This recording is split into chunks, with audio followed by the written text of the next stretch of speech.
1945, en medio de insistentes rumores sobre presiones militares de Campo de Mayo, exigiendo su renuncia, el vicepresidente de la Nación, coronel Juan Domingo Perón, festejó su cumpleaños número 50 en compañía de camaradas y amigos. También se encontraba presente la joven actriz de radioteatro Evita Duarte. El planteo concretamente era que Perón o modificaba totalmente su estructura política, institucional e incluso personal, o Campo de Mayo le pedía la renuncia. Interrumpimos la emisión del radioteatro 500 años en blanco que protagoniza la primera actriz Evita Duarte para dar paso a una información de último momento. Buenos Aires, 9 de octubre de 1945, el coronel Juan Perón renunció a los cargos de vicepresidente, ministro de Guerra y secretario de Trabajo y Previsión que venía desempeñando hasta el momento. Una jugada de Mercante logra que el todavía ministro del Interior, Jazmín Hortensio Quijano, le conceda poder despedirse de los colaboradores del Ministerio, de la Secretaría, y hablar a los trabajadores desde la calle Perú 160, donde se improvisa un palco, y donde, según dicen los diarios, se llegaron a reunir más de 40.000 trabajadores para escucharlo al coronel. Y bueno, allí pronunció una pieza realmente llamativa y que hay que estudiarla. Hay que estudiarla porque ahí él se adelanta en lo que dice a los que después vienen a decir que él se había declarado ya rendido, perdido y que no quería saber más nada. Cuando él en esa frase de ese discurso dice: venceremos en un año o venceremos en 10, pero venceremos porque la historia marcha hacia donde nosotros vamos. Es la historia la que nos acompaña. Buenas noches. Con nosotros Antonio Cafiero, ex gobernador, ex senador, y en aquellos momentos, quizás de los protagonistas de aquella época, el que ha quedado vivo, y muy bien, por otra parte. ¿Y cómo vivieron los días previos al 17? Usted creo que era trabajaba en la rama juvenil. Nosotros, de lo que después... en la universidad trabajábamos, habían formado un grupo para enfrentar a la FUBA, porque la FUBA era el contendiente más sangriento, para decirlo así, más tenaz de Perón. Y que nosotros éramos una minoría, pero igual nos arreglábamos. Daban pelea. Dábamos pelea, ¿no? Si ellos declaraban huelga, nosotros íbamos a clases. Si ellos, por alguna razón, declaraban que no se aceptaban una huelga, nosotros hacíamos la huelga. Claro, no eran cosas que repercutieran en los medios, pero eran cosas que iban sembrando la idea de que también en la universidad se estaba formando. Había un grupo. ¿Y esos días cómo era, Antonio?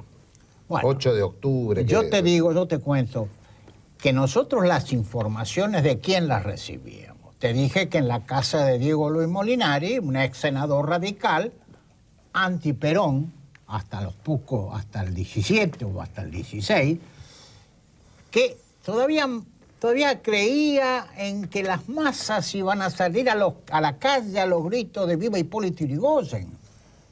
Solo se equivocó de nombre. Claro. Sí. Bueno, sí, nosotros nos mirábamos y pues, este tipo no está loco. ¿Quién vive Hipólito Yrigoyen? Acá si sale la gente a la calle va a gritar ¡Viva Perón!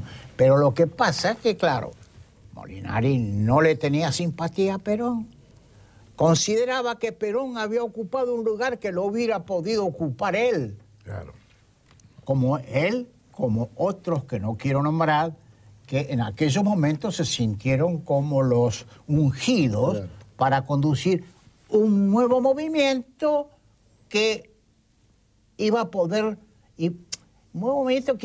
realizar todos aquellos planteos o todas aquellas propuestas que ya la hacía Forja, la hacían los nacionalistas, lo hacían los católicos sociales. Nómbrelos a estos que dice que quería. Inauguró una escuela de mediocres que creían poder ser Perón. Sí. Después eso fue multiplicado casi. Claro, ¿Quiénes eran? Antonio es bueno, como documento ¿quiénes eran los que competían en ese momento con Perón? Mira, creo que competían in pectore una cantidad enorme, pero que lo expresaban así en reuniones más privadas, Jauretche era uno de ellos. Claro, claro. O sea, los muchachos de Forja. Los muchachos de Forja, ¿no? No fue buena la relación, no había relación de desconfianza. En todos los procesos históricos de esta naturaleza siempre hay quien cree que debe ser y termina siendo otro. Así es. Porque es la fuerza de la historia. Claro, ¿no es cierto? claro. El que se sube más alto en la barricada, ¿no? Lo hacen los sectores intelectuales, ¿no? ¿Eran muy resistidos ustedes en el ámbito universitario? Sí, sí. Tremendamente resistidos. La prueba de fuego la tuvimos cuando la FUBA comienza a hacer una especie de juicio de Nuremberg a aquellos profesores o estudiantes que según ellos habíamos sido colaboracionistas con el fascismo, el nazismo, el nipo-nazi, falango-peronismo. Peronista, ¿no? Bueno, eso también formó una escuela, que sigue hasta nuestros días. Y sigue hasta nuestros días. Son las simientes del gorilismo que vino después, se expresó. Exacto. Ahora, volvamos al 8, 9, 10. ¿Cómo era la vida en la universidad, en ese debate? Eran días de euforia de la FUBA y de los profesores que adherían a lo que después fue la Unión Democrática. En cambio, nosotros nos sentíamos un poco desilusionados, porque no entraba en nuestros planes que Perón renunciara y se fuera.